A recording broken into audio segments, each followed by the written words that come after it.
Hi guys, so today we're going to be talking a little bit about the period directly following World War I, which I'm sure, as you can imagine, was a bright and happy, fun-loving period, nicknamed the Age of Anxiety.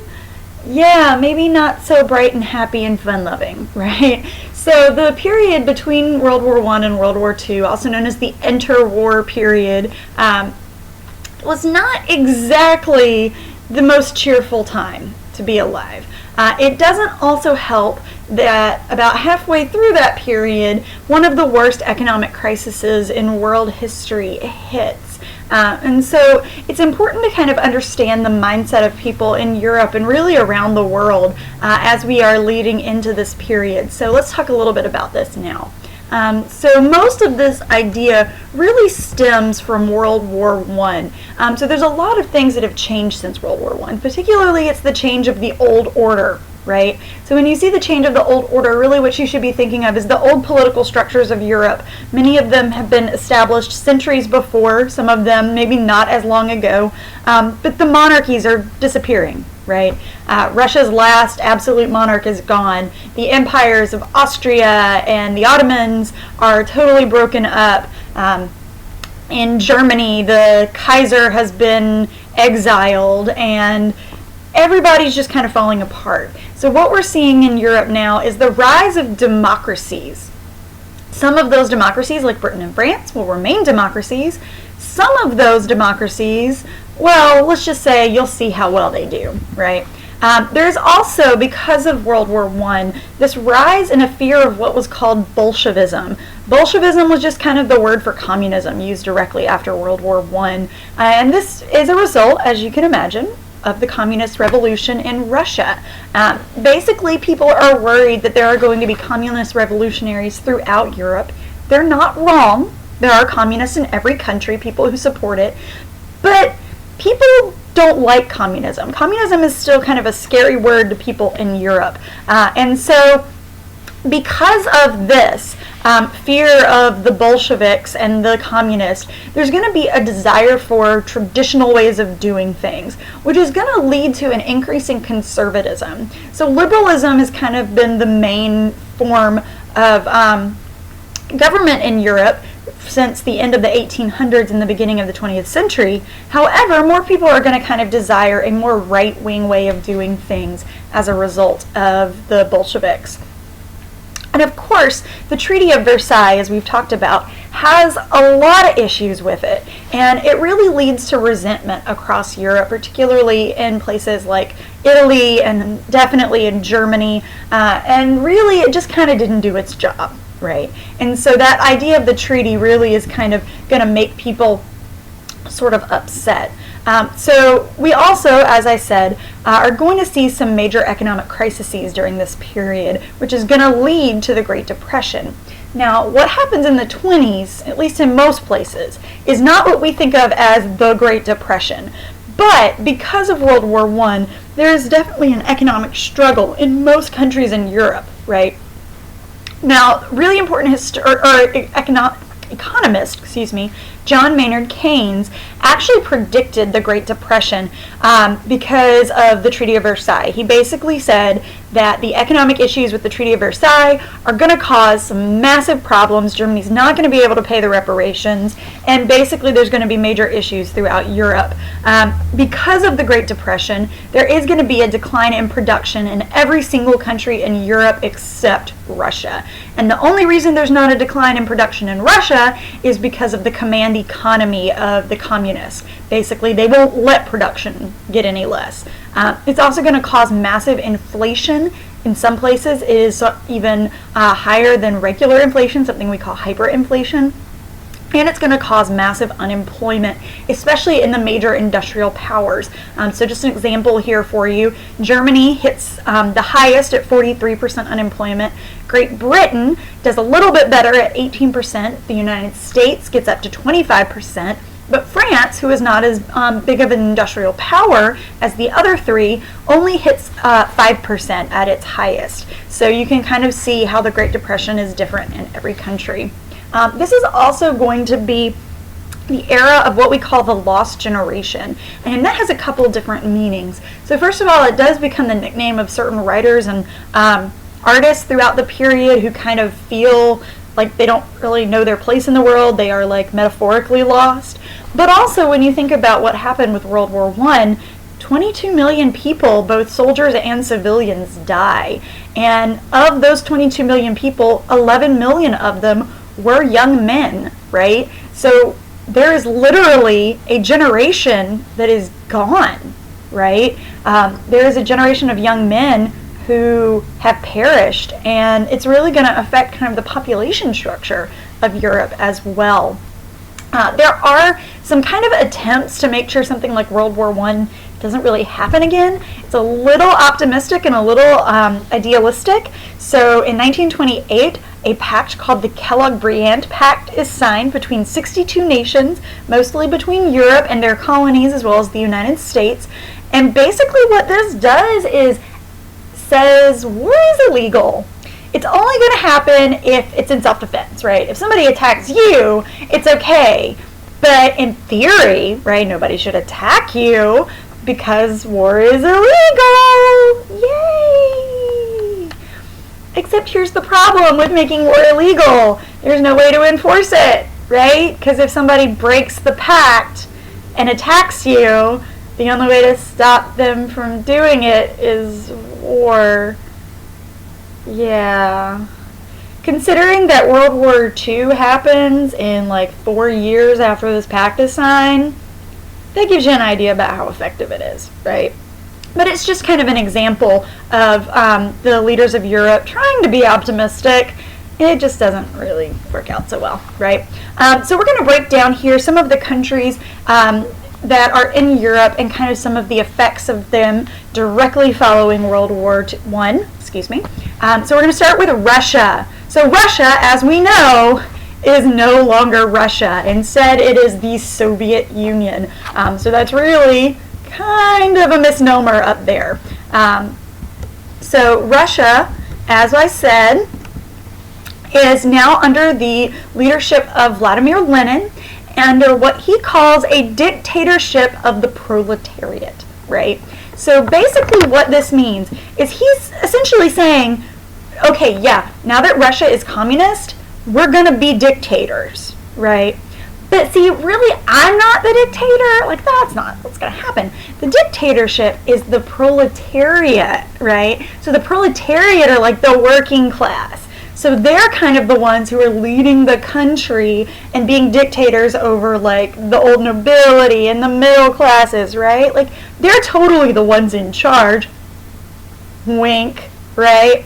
So, of course, people see through this. They know really what he's saying is that he's going to be a dictator. But as far as dictators go, Lenin probably wasn't all that bad. Maybe. All right, well, maybe not. Because immediately after Lenin kind of secures his place as the leader of Russia, the Russian Civil War breaks out, right? So they've dropped out of World War I, but now they're fighting each other, right? For the next couple years, it's going to be kind of this big issue between the Reds and the Whites. And so he established something called war communism, where he basically says, okay, we're at war with ourselves, right? And so I kind of have to crack down, right? So first of all, the first thing he does is nationalizes all means of production. So any industry, any part of industry, whether that's, mining or the factories themselves, even farming, that's all under the control of the government now, right? He also establishes censorship and the secret police known as the Cheka, right? And they're there to root out the enemies, root out the opposition. The problem is a lot of this stuff is going to end up leading to crop failures. And when crops start to fail, the people start to, starve. And a lot of people die. There's a decreased industrial output. And of course, people are afraid because he's been really cracking down. And so what this is going to do is people are going to kind of turn against Lenin, right? And this is really nowhere more evident than in the Kronstadt Rebellion of 1921. So basically there's this group of sailors, so soldiers, who had been previously Bolsheviks. They'd previously supported Lenin and his regime, but they rebel against him They're not successful. Lenin crushes them. But it kind of is a knock on the door for Lenin, like saying, hey man, you need to open your eyes a little bit. And this is going to lead to something known as the New Economic Policy, or the NEP. Okay? So the New Economic Policy is basically a response to the economic ruin that's currently happening. And what's interesting about it is that he does actually include some capitalist policies. Now remember, he's like anti-capitalist, so he actually calls this a necessary step backward. So like we gotta take a step back real quick, fix everything that's wrong, and then we can be pure communists again. It should also kind of be a red flag, no pun intended, that communism is not really going to work all that well, right? If you have to revert to capitalism 3 years after you become a communist, maybe communism isn't working? Maybe, right? Well, let's just look a little bit at the NEP and what it really involved. So first of all, love this picture of Lenin, propaganda at its finest. So the first thing that the NEP does is actually eliminate some of those harsher aspects of war communism. The government is no longer going to seize grain surplus, and any surplus that the peasants have can be sold in a free and open market so they can make a little bit of extra cash in order to feed their families. Some small manufacturers and businesses are allowed to stay open. The government's still going to control kind of the heavy industry, so like the iron and all the railroads and all that kind of thing, as well as the banks. But for the most part, the smaller your business is, you can kind of stay open again to kind of improve the economy. It works. Industry actually returns to pre-World War I levels. Workers are in better conditions. They have shorter hours. Things are actually not looking so bad. He also relaxes some of the terror and censorship that was going on under war communism. Now, it is temporary because Lenin doesn't stay around very long, which we'll see in a second. The next year, in 1922, they rename Russia the Soviet Union. So here's where the USSR comes in. It's actually a longer name than normally you think of. It's the Union of Soviet Socialist Republics, or the USSR. It ends the nobility. It is a loss of the influence of the Russian Catholic Church, or Russian Orthodox Church. And in theory, there is more freedom for women and more freedom for peasants than was under Tsarist Russia. I say in theory because while Lenin was promising those things, Lenin died in 1924. He doesn't name a successor, right? He's the dictator. Nobody is, the apparent heir. His death seemed like natural causes. Some people speculate that maybe there was some mysterious, there might have been foul play. But there is a power struggle. And out of the power struggle emerges everyone's favorite Russian dictator, Joseph Stalin. So we'll talk more about Joseph on a later date. But this is kind of where Russia is at by the end of the 1920s and 30s. So moving on, next we have Germany. So this is Germany pre-World War I, right? We have Prussia as the biggest power. The smaller states have become consolidated. But during World War I, things start to change a little bit. So close to the end of the war, on November 8th of 1918, the Socialist Democratic Party, or the SDP, takes control and forces out the Tsar, the Kaiser, rather. The Kaiser abdicates and hightails it, and then they go on to surrender World War I. And this new government becomes called the Weimar Republic because they are located in the town of Weimar in Russia, or Germany. Whoops, sorry. And basically, these guys kind of change the way Russia or Germany looks a little bit. But in order for them to kind of keep their power, they're very heavily dependent on the conservative military and a group known as the Freikorps, or the Free Corps, right? And basically, these guys are super conservative branch of the military who are major anti-communist, right? So they kind of put down some of the socialist and communist groups in Germany. But the Weimar Republic uses them as kind of, not a secret police, but kind of uses them as the punch that follows through, right? So the communists are kind of unhappy, and a lot of people are unhappy in Germany with how conservative this new republic seems. So there is a group called the Spartakists, who are a group of communists under the control of a woman, actually, who briefly take the city of Berlin, which is where the Weimar Republic was originally located. Of course, it freaks out the leaders of the Republic, the Democratic Party, and they hightail it to Weimar, which is where the name comes from, and the military crushes this rebellion. But really, it doesn't help anybody. It's really going to make them even more conservative. This is also the Republic, is the government that signs the Treaty of Versailles. Now, if you remember, the Treaty of Versailles was not so great for Germany. And even conservatives kind of saw this as something called a Diktat, which basically just means a stab in the back. They basically felt like their own government is harming them, right? So, one second, let me get that.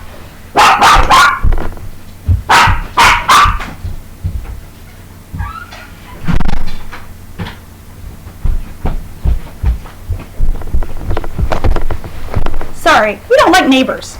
So, this is really seen as a stab in the back for both conservatives and liberals, and it makes the Republic government really appear weak and becomes incredibly unpopular. So just a little bit of background, too, on their new constitution. So they have a bicameral legislature. They have the Reichsrat, which is the leaders of all of the old federal states. This is kind of the upper house, the upper classes. And then they have the Reichstag, which the members are elected by popular vote, and they're led by a guy called the Chancellor. Now, the bicameral legislature answers to a president who has a 7-year term, so you can kind of think of the Chancellor as the vice president almost. And also under this new constitution, they open up women's suffrage for the first time, so women get the right to vote in Germany. So, for some parts about this constitution are actually pretty democratic, right? So we're seeing this rise of democracy in Germany, but it's not a super strong democracy, as you can see. So this leads us to the Ruhr crisis in 1923. So basically, Germany has a lot of money that they owe the Allied powers. Essentially, they have $34 billion that they can't pay. And France in particular is really upset about this because France is kind of the one that got crushed during World War I.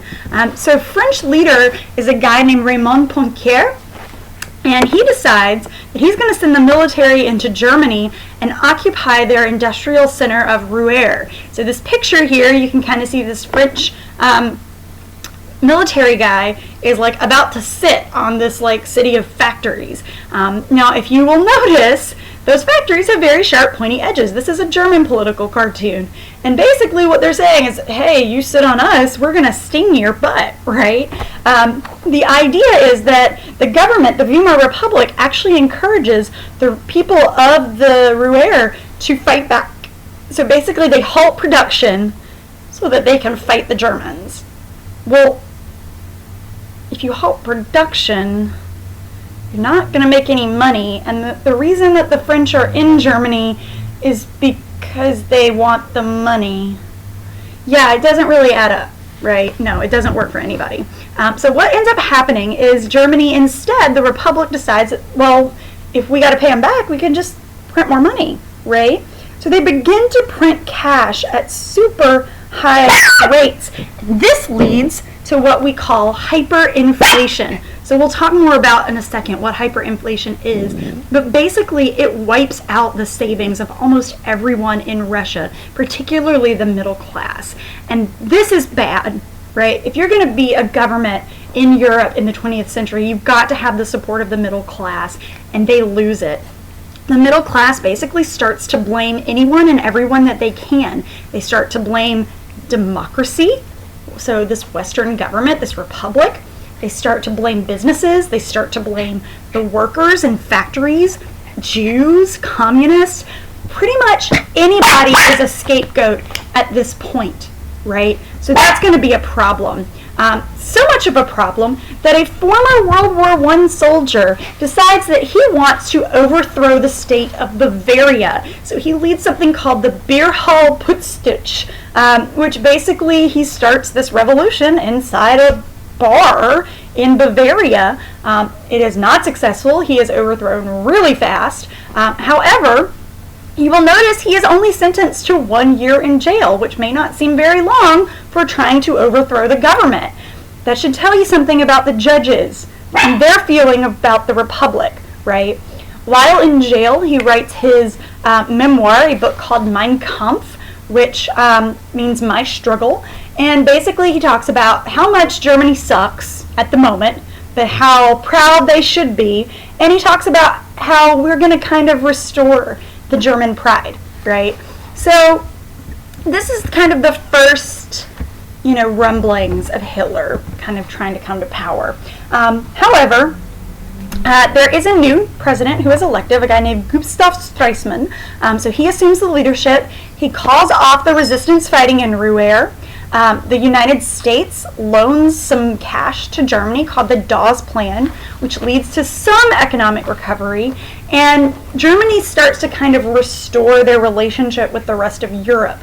This is called the Locarno Pact, and so something known as the spirit of Locarno is this idea that we're going to try and bring peace throughout Europe.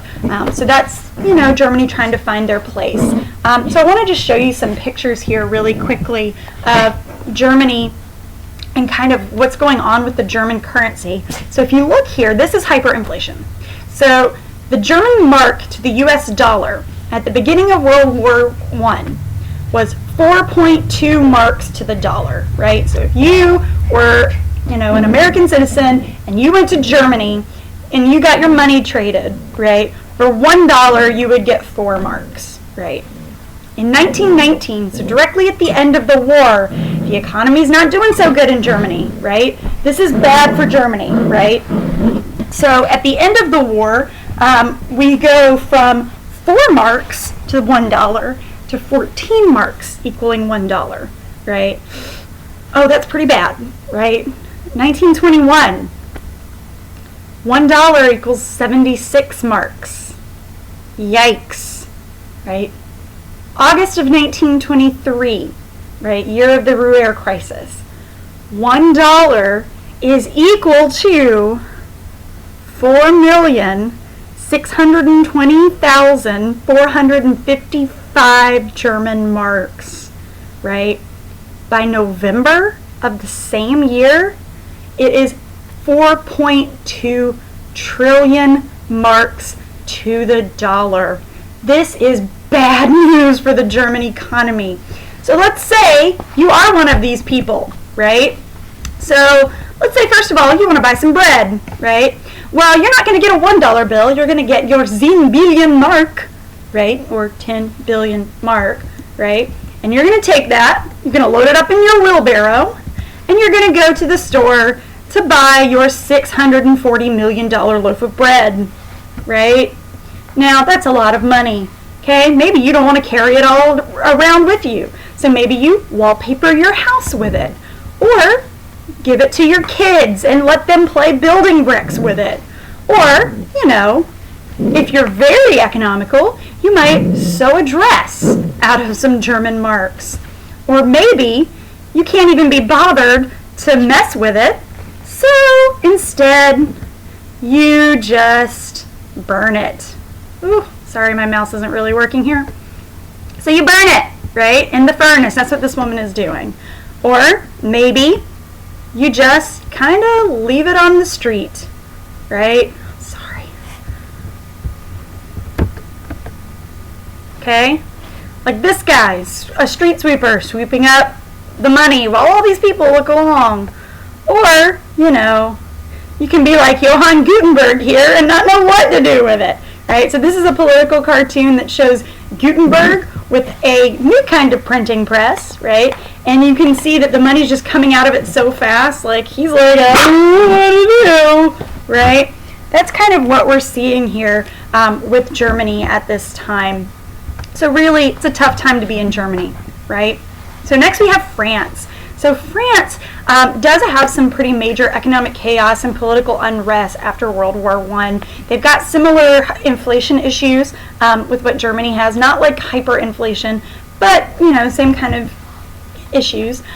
Their government is a multi-party government, and most of the government is dominated by the Conservative Party, which does cause some issues with the liberals of the country. So in 1926, Pyong Khair, who was the same guy that invaded the Ruer, he had been kicked out of office for a while, but he is recalled. He comes in, he's a conservative guy, so he slashes spending and raises taxes. And this does restore some of the war economy. But once the Great Depression hits, really it's not going to restore it enough. But remember, they're not as industrialized as the rest of Europe. So the Depression is not as great there, right? What it does do, however, is put a major increase on class tensions. So basically, the really radical right starts to say, you know what, maybe we should reorganize our government to like a fascist form of government. Now, fascism is bad, okay? Let's just go ahead and put that out there. Fascism is a little bit like is basically a dictatorship under extreme nationalism. There's a lot of harsh stuff that goes on there. It's not a good call, right? And this kind of makes a lot of people nervous, conservatives and liberals. So Leon Blum, who we actually talked about a little bit with socialism, he's a communist, he forms what's called the Popular Front, which is a coalition of Republicans, socialists, and communists. So these are mostly liberals, but some conservatives. But the idea that communists and Republicans are going to be working together is actually a really big deal. And the Popular Front just kind of shows that we're not going to organize into that fascist way. There's also an attempt based on the New Deal in the United States to kind of implement what's known as the French New Deal, which is a series of social reform programs. But it fails because the inflation is too high. People can't really agree on it, so they're not going to vote on it. And essentially what's going to happen is France is going to be kind of politically divided until the late 30s. And the reason that they don't become divided then is because they're invaded by Germany. So that unites them, right? But France is basically just kind of a hotbed of political tension. Now, Great Britain, they're a little bit better off, but their unemployment still at its height is about 12%, okay? In 1926, in order to support the miners particularly, there's something called a general strike in Great Britain, where basically a general strike means all of the laborers in Britain decide they're going to go on strike in support of each other, right? So miners and factory workers and basically the lower classes, right? So this is something the government gets really afraid of because it basically puts a halt to all industry, right? So much so that they actually, on the last day of the strike, they basically say, if you don't go back to work, we're sending in the army and we're going to crush you. So you can see the picture there on the right of the tanks rolling into London to put an end to the strike. They do call off the strike after that, so it doesn't turn violent, but it definitely had the potential to. We do see a rise in the Labour Party in Britain. So the Labour Party is the champion of kind of social welfare. They replace the Liberal Party in opposition to Conservatives. The Conservatives kind of try to paint the Labours as pro-communist, which doesn't make them a majority, so Conservatives remain the majority, right? So the Conservatives are in power from 1924 to 1929. They did, seeing that there needed to be some compromises, they did compromise on some social issues such as women's suffrage and on social welfare programs.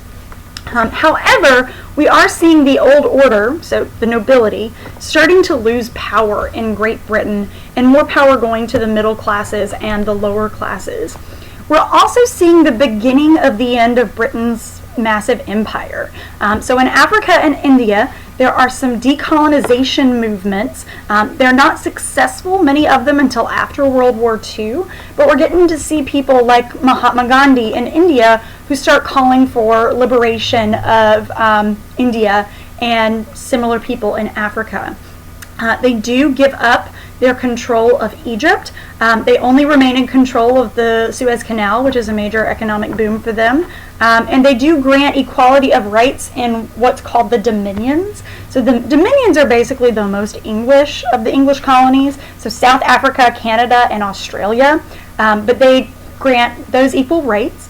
They do have some issues with Ireland. So Ireland does declare their independence from Great Britain. They're actually going to go on to fight their own civil war. but 3 of the 4 counties of Ireland are granted independence from the British Empire, so only Northern Ireland is still part of them today. They decide, in order to fight the Depression, that they're going to use pretty much traditional economic theory, so things like getting rid of the gold standard, trickle-down taxes, that kind of thing. It helps some, but not enough. Basically, like the United States, it is not until they start rearming for World War II that the economy is really going to completely recover. Last but not least, we have Scandinavia. We almost never talk about Scandinavia, but Scandinavia actually is the country that recovers the most quickly from the Depression because they were the only part of Europe that really openly accepted socialist policies.